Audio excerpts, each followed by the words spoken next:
Bonjour. Je vais vous lire des lettres de Victor Hugo à Juliette Drouet. Ce sont des lettres qui ont écrit l'un à l'autre pendant toute leur vie, presque. Leur liaison était très longue et pourtant il y a beaucoup d'exemples de leur correspondance. Je commence avec une lettre de Victor Hugo à Juliette Drouet, écrite à Mardi Gras, 20 février 1849. Tu as raison, ce jour-ci est aussi un doux et charmant anniversaire. Je n'oublierai jamais cette matinée où je sortis de chez toi, le cœur ébloui. Le jour naissait, il pleuvait à verse. Les masques dégainés et souliers debout descendaient de la courtille avec des grands cris et inondaient le boulevard du Temple. Il était ivre, et moi aussi. Eux de vin et moi d'amour. À travers leurs hurlements, j'entendais un chant que j'avais dans le cœur. Je ne voyais pas tous ces spectres autour de moi, spectres de la joie morte, fantômes de l'orgie éteinte. Et je voyais toi douce ombre rayonnante dans la nuit, tes yeux, ton front, ta beauté et ton sourire aussi enivrés se débaissèrent. Ô matinée glaciée et pleuveuse, dans les cieux radieuse et ardente de mon âme. Souvenir, tout cela me revient en ce moment, au milieu de cette autre foule de masques qu'on appelle l'Assemblée nationale et qui aussi sont des fantômes. J'écris comme je te parlais au hasard, mais sûr de ne rien tirer de mon cœur. Ô mon doux ange, qui ne soit de l'amour. Je t'envoie toute mon âme pour remplir tes rêves de cette nuit. Enveloppé adressé à Madame Drouet, 35 ou 37, cité Rodier, prolongement de la rue Conquenard.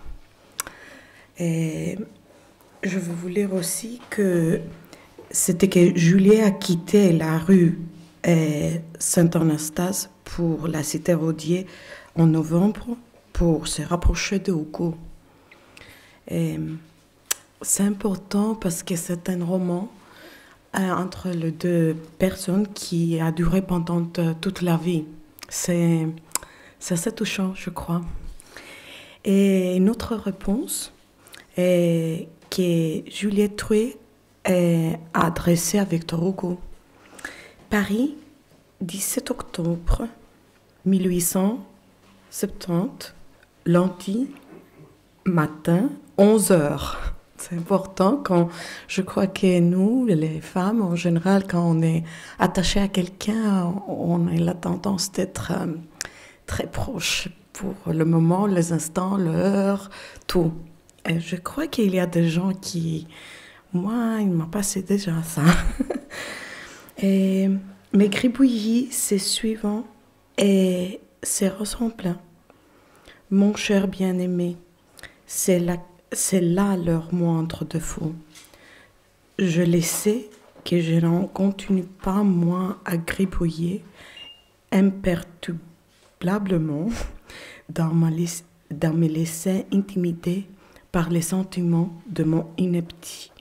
Dans mon amour et au-dessus de toute honte. Je vis ton fils, Charles, tout à l'heure, qui m'a donné le nom d'inventeur de plastron contre les balles, pour que je te le transmette, et t'avertissant que ce monsieur doit venir te voir ce soir à 6 heures. Je vis par la même occasion ton adorable petite Jeanne, qu'on habillait pour sortir, qu'on habillait pour sortir. J'espère qu'on prendra toutes les précautions contre le froid, car il serait bien malheureux que, faute d'attention, on expose à cette chère petite créature un rhume. Je te fais dire par Mariette que je ne sortirai pas. Je le regrette maintenant parce que je me sens envahie par le froid et qu'il va falloir que je fasse du feu coûte que coûte. Je toussais contre assez pour être forcée de me chauffer à domicile. À défaut de soleil, je sors. Je n'aurais pas mieux demandé de voir le Victor Hugo quitter terre ce matin sur la place de la Concorde. Mais à l'heure de cet auguste voyage par trop matinal pour mes monstrueuses infirmités. Aussi, je me suis contentée de saluer au passage par la pensée pendant que mon âme s'est envolée vers toi.